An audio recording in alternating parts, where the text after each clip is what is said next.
getting into fighting games, you'll hear or read about certain concepts over and over again. How to understand those? Let's start with frames. Every animation is a frame. This extends to everything, from your favorite anime, movie, or game. The latter are very significant when your game has combat. This game is Devil May Cry 5. You'll see that every time I press attack, Nero goes for a swing. All of these animations are governed by three important frames: startup, the beginning of the animation, the active frames when the attack can connect with something, and the recovery. The character is going back to neutral.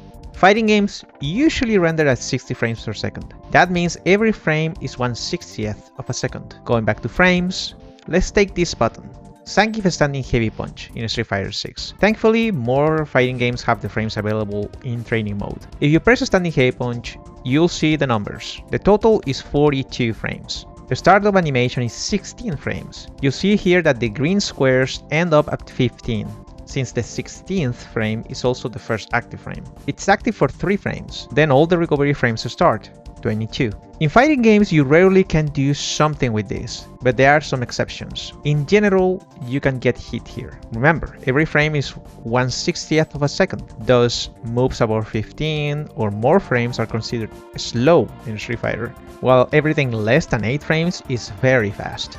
The fastest being 4 frames in Street Fighter 6. Now that we're here, it's a good time to also mention hitboxes and hurtboxes. Animations require some collision properties to interact with the world. Therefore, developers use boxes that represent the characters and how they respond, such as getting hit. Usually these are represented by colors. The two most basic ones are green, for the area where you or the opponent can get hit, and red, the active frames. If the red box connects with the green one, that's a hit. There are more colors, yet we'll cover them a little bit later. What happens when you connect with the opponent? You either hit the opponent or they block it. When you connect, you'll get frames on hit. In this case, Zangief is going to be +3. Being plus is very important in games. Those frames allow you to create advantageous situations for you. This extends to several games. You'll see that I'm hitting these enemies with my regular R1 attack. I'm plus in this case. I can move after hitting. In this example for Street Fighter 6, my extra 3 frames mean I can use them for another move. Let's say I want to use Crouching Light Punch, which is 6 frames. Since I have 3 frames in my favor, those are reduced from the next attack. Thus, my Crouching Light Punch is 3 frames now. Remember what I said about the fastest button in Street Fighter 6? 4 frames. The opponent doesn't have enough frames to press anything. Since I'm hitting them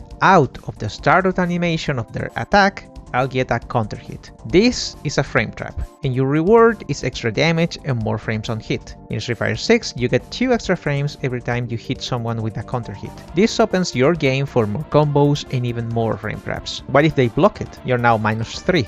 The exact same situation applies, but for the other character. If I press Crouching Light Punch now, instead of being 6 frames, it'll be 9 frames. The opponent has even more time to punish me. Remember, if you are plus, you reduce the startup of your next attack. If you are minus, you add frames to the next move. This is a very simple explanation, because there are more factors that are important for these situations. We'll briefly talk about spacing. Street Fighter 6 is very unique with the recovery frames. If your attack whiffs and the opponent reacts and hits you, they'll get what is called a punish counter. They get 4 extra frames, more damage, and some moves have extra properties here, like launchers. If you get the punish counter, you're getting all of that. Therefore, spacing is very important. You want to position yourself in such a way where your standing heavy punch does not whiff. You can do this by practicing your ranges, in training mode, or you space yourself with buttons. Let's go back to Crouching Light Punch, Zangief 6-framer. Crouching Light Punch is very special for Zangief. In Street Fighter 6, regular attacks are not usually plus by themselves. You need to exploit other mechanics in order to make them plus, like Dry Rush. For now, let's just focus on that +1 on block. I can hit the opponent with 3 of them on block. At this range, if the opponent presses a button with short range, like a Crouching Medium Punch, they will whiff. I can press a Standing Heavy Punch with the correct timing for a punish counter. That is spacing. Even if you're minus, you can space yourself so your opponent still whiffs their moves. Just remember, being minus always means you'll have less frames than your opponent. Frames can change a lot depending on the situation. There are 2 extra concepts to consider here: Okizeme and trades. The first one is just pressure on knockdown. For this example, I'll use my forward throw. You are +21. You can press buttons here to kill frames or get into a perfect spot to do something. We'll keep it simple here. If you dash after your throw, you're gonna be +3 because your forward dash is 18 frames. As with on block and on hit frames, you can use that to your advantage and reduce it from whatever move you want to do afterward. Crouching medium punch is 6 frames. Usually people tie meaty attacks with Okizeme. A meaty is an attack that hits during the wake up animation of the character, but doesn't necessarily mean that it will hit during the first frame of the move. Remember that moves have active frames? It might hit during the second, third, or more depending on the meaty. This usually translates into more frames for the attacker. An example here is Zangief using Drive Rush after a lariat in the corner. The headbutt will hit during the later active frames, which makes it significantly better. +15 compared to the usual +4 on block to +8 on hit. Trades are interesting. I'll keep it as basic as possible. If both attacks hit at the exact same frame, you will trade. However, depending on the buttons used, one player will be more plus than the other. Some fighting games use priority systems to control trades. In Street Fighter V, lights beat mediums, mediums lose to heavies. Let's go back to Zangief. If you hit someone with a punish counter or a drive rush crouching light punch, you'll be +10. Your headbutt is 14 frames. Thus, there are 4 that can be used for the opponent to do something. For this example, the opponent will use a 4-framer. Your headbutt will hit, since your headbutt is a heavy with a lot of plus frames on hit, you'll get a nice +13. That is a trade. Not every move is plus on hit, there are even some minus ones. Always check your character first before going to other ones. Let's go a little bit deeper, keeping our boy Zangief here. If you go to the Super Combo Wiki to check Lariat, what does this even mean? 6 to 16 frames of anti-air invulnerability, but the move is 15 frames, and the projectile is different. What's that? A cancel confirm window of 18 frames. Frames can have different properties. You can cancel some into other animations. Going back to Sekiro, you can cancel certain animations into your block. Some FPS games allow you to cancel the recovery frames of your reloads. In Street Fighter 6, there's some flavor recovery frames too. They are there to add personality to characters. Zangief Headbutt has a lot of them, but they are not counted for recovery frames. You can still cancel them. Lariat is 15 frames, as you know already. This is the wind-up animation. It's active for a while since he spins, then he recovers in 27 frames. Before the lariat even starts, you have invulnerability to people jumping, because this move is considered an anti-air. The move is slow, so they balance this by giving it a faster invulnerability. You'll see that the AA property stops at frame 16. You're already active at this point. You are protected till all of your active frames start. This is pretty common for anti-air moves. Projectile invulnerability is longer, so you can use this move to survive the Fireball War. The invulnerability lasts till frame 45. That's a long while, and it starts at frame 6, same as the anti-air property. Of course, that will not save you from buttons. Invulnerability can be full body, selected parts, or the character can be in the air for a few frames. You can be invincible to fireballs, strikes, or just one of them. Properties vary a lot depending on characters and move. Always check your character and their moves to understand what can be used and where. Finally, we have the hit confirm window.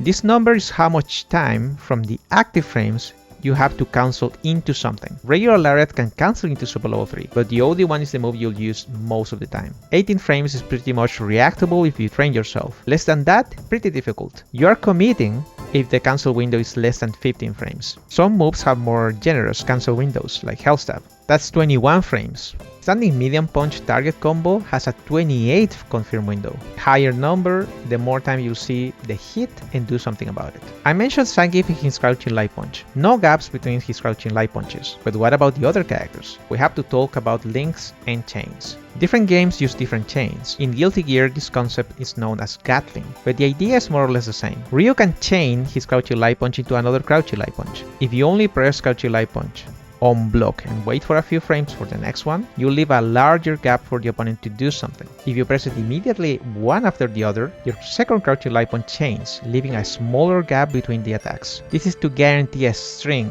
I mentioned Guilty Gear. In that game, chains have no gaps, but it will vary depending on the game. Without using meter, your lights will have gaps, like I mentioned, with the exception of Zangief at the moment. The opponent can parry or use a strike, invincible reversal like a DP, super. A link occurs when you have enough frames to use another move without cancelling. Remember the cancel window of Lariat? It's different in this case.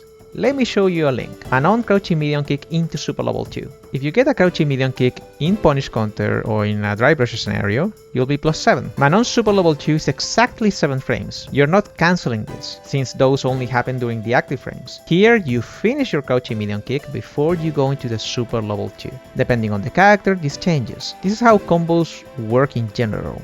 If you're plus enough to cover the startup of the next move, it will combo. Armor is what the name implies. You'll absorb attacks. Let's go back to Standing Heavy Punch. If you hold it instead of tapping it, you'll get armor at frame 4. You can either hold it slightly or just go fully. This is represented by a purple box. If the opponent connects with it, you can let go and usually get the punch. Armor varies per game, and even in properties. There's super armor. Clark in KOF 13 has super armor. You'll see here that I can basically tank whatever I want. The drive system is the base of Street Fighter 6. Let's take a look at Drive Rush, the one that changes frames. A Drive Rush adds 4 frames, on block or on hit, to any button. And this stacks with the counter hit and the punish counter, with the exception of punish counter property buttons like Zangief Standing Heavy Kick. Going back to Standing Heavy Punch. The move is -3. If you do it after Drive Rush, you'll be +1. The 4 frame modifier means you can start adding frames. 3 frames take you to 0, and then the 4th one is the +1. If you're minus